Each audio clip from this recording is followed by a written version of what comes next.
Hello, everyone, and welcome back to The Blitz, your weekly high school football show, talking all things football in Lorain County. I'm Marissa McNeese with the Chronicle Telegram, and we are out of the studio, back on location. Today, we are at Avon Lake Memorial Stadium, here to talk all things football. Later on, we'll have our first Federal Savings of Lorain Team of the Week. And if you can believe it, we are already approaching the halfway point of the regular season. With everything shortened, with playoffs starting October 9th, we have a 6-week regular season, and this Friday marks that halfway point. But before we get into looking ahead, let's talk about an exciting week 2. I don't know about all of you. I didn't know what to expect this season, all the adjustments, all the concessions teams had to make, but the product on the field has not disappointed.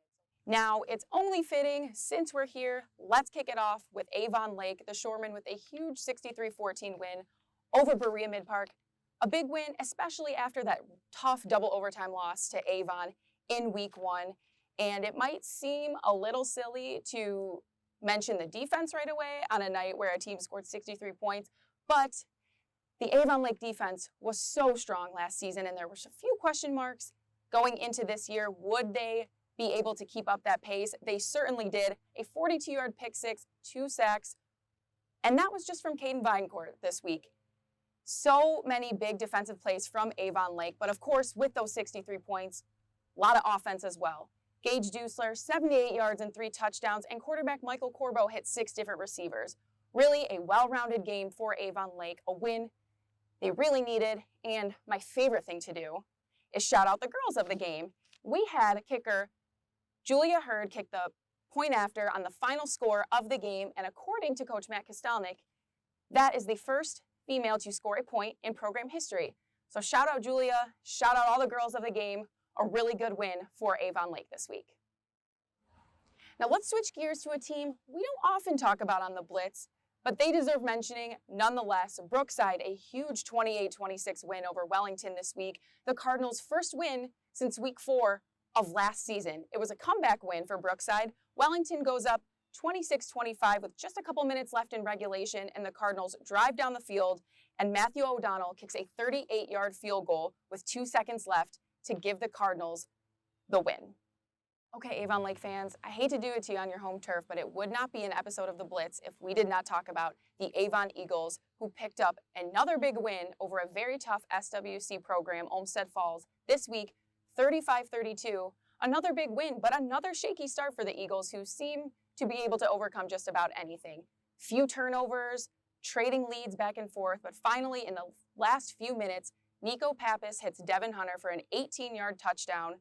The defense turns around with just over a minute left, picks off Olmsted Falls, seals the win. That's back-to-back wins for Avon to start the season. They are 2-0 atop the SWC, and arguably 2 wins against 2 of the best teams in the conference. A really solid start for the Eagles this season, but we don't expect anything less from Avon at this point.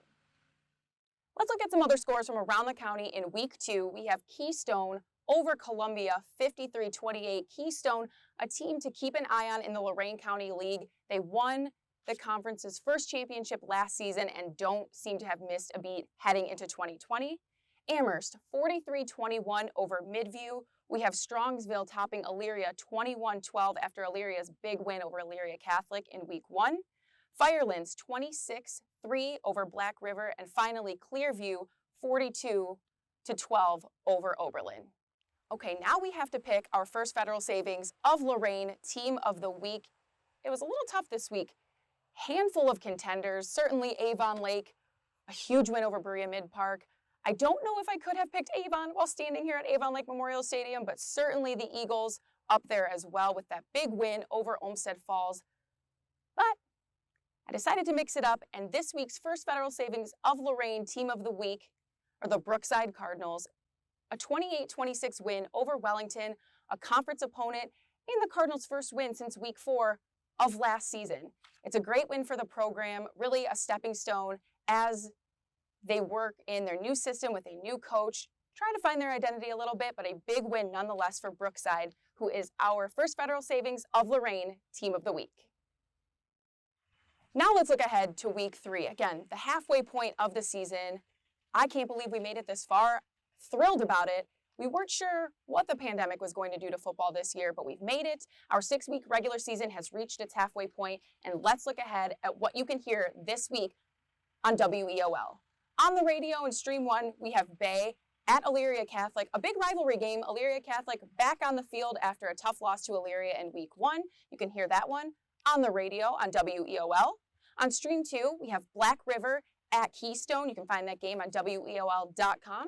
And our Medina County matchup this week, another great one. We have Medina at Strongsville, and you can find that one on Stream 3 on WEOL.com. Well, that does it for the Blitz this week. Thanks everyone for tuning in. We'll see you again next week for another, what I'm sure will be an exciting recap of high school football in Lorain County. Until then, I'm Marissa McNeese with the Chronicle Telegram, my partner Kristen Bauer behind the camera.